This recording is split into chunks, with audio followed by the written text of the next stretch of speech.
Madam ಅವ್ರೆ ಅಲ್ರಿ, ನಾ ಹಿಂಗ ಹೇಳ್ತೀನಿ ಅಂತ ಬೇಸರ ಮಾಡ್ಕೋಬೇಡ್ರಿ. ಆ ಹುಡುಗಿ ಕೈಯಾಗ ಕಂಪ್ಲೇಂಟ್ ಕೊಡ್ಸಿ ಆಕಿನ ಕೋರ್ಟ್ ಹಾಜರ್ಪಡಿಸಿದ್ರೆ ಕೇಸ್ ನಮ್ದೇ ಆಗ್ತಿರ್ಲೇನ? ಈ ಕೇಸ್ ನ ಬೇಕಾದ್ರೆ ಮತ್ತೆ ಫಿಟ್ ಮಾಡಬಹುದು, ಆದ್ರೆ ಹುಡುಗಿ ಜೀವನ ಹಾಳಾದ್ರೆ ಮತ್ತೆ ಸರಿ ಮಾಡಕ್ಕಾಗತ್ತಾ? ನಿಮ್ ಮಾತ್ನಾಗೋ ಕರೆ ಐತೆ ಹೇಳಿ. ಈಶಾ, ಮನೆಯಾಗ ಮೇವಿದ್ರು ಹೊರಗ್ ಸಗಣಿ ತಿನ್ನೋ ಚಾಳಿ ಎಲ್ಲಿಂದ ಕಲ್ತ್ಯೋ? ಈಕೆ ಜೋಡಿ ಸಂಸಾರ ಮಾಡು ಅಂದ್ರ ಗಂಡ್ ಹೆಣ್ಮಕ್ಳು ಸೇರಿಗೆ ಕೈ ಹಾಕ್ತೇನೋ? ನೀ ಸುಮ್ನಿಂದ್ರಗಪ್ಪ. ನೋಡ ಈಕೆ ನೆಟ್ಟಿಗೆ ನೋಡಿಯೇನ? ಈಕೆ ಕೂಡ ಮಾತಾಡಿಯೇನ? ಮುಟ್ಟು ನಿಂದ್ರಿಸುದಂತೂ ದೂರ ಉಳಿತು. ವಂಶದ ಬೀಜನ ಇಲ್ಲಿ ಬಿತ್ತೋ ಮಗನ ಅಂದ್ರ ಇನ್ನೆಲ್ಲೋ ಬಿತ್ತು ಬಂದಿಯಲ್ಲೋ ಮನೆ ಹಾಳ. ಹಲೋ, ಎಲ್ಲದಿ?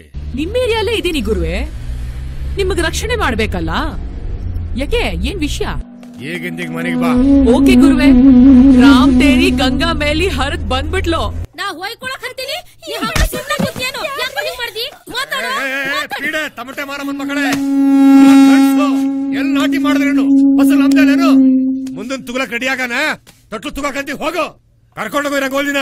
ವಕಾಲತ್ ವಹಿಸ್ತಿಯಪ್ಪ, ವಹಿಸ್ತಾ ಇನ್ನೇನ್ ಮಾಡ್ತಿ? ಬರ ಬಂದಿರೋ ಕಡೆ ಮಣಿ ತರ್ಸೋ ಮಾರಾಯ ಅಂದ್ರ ಕೆರೆ ತುಂಬಿರೋ ಕಡೆ ಮೂಳಿಗ್ ಸಾಯ್ತೀನಿ ಅಂತಾನ. ವಯಸ್ನಾಗ ನೀ ಉರ್ದಿ, ಈಗ ನಿನ್ ಮಗನ್ ಸರ್ದಿ, ಹೌದಲ್ಲ? ನಡಿ, ನಿನ್ ಹಡಿ ಬರ ಚಲೋ ಇಲ್ಲ. ನಡಿ ನಡಿ.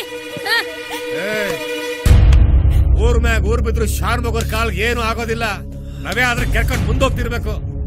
ನಮ್ ರೆಸಾರ್ಟ್ ನಾಗ 4 ದಿನ ಇದ್ದು ಮಜಾ ಮಾಡ್ಕೊಂಡ್ ಬಾವಾಗು. ಉಳಿದಿದ್ನೆಲ್ಲ ನಾನ್ ನೋಡ್ಕೊತೇನೆ. ಆದ್ರಪ್ಪಯ್ಯ, ಆ ರಾಗಿಣಿಗ್ ನಾ ಸುಮ್ನೆ ಬಿಡುದಿಲ್ಲ. ಆಕೆಗೊಂದ್ ಗತಿ ಕಾಣಿಸ್ತೀನಿ.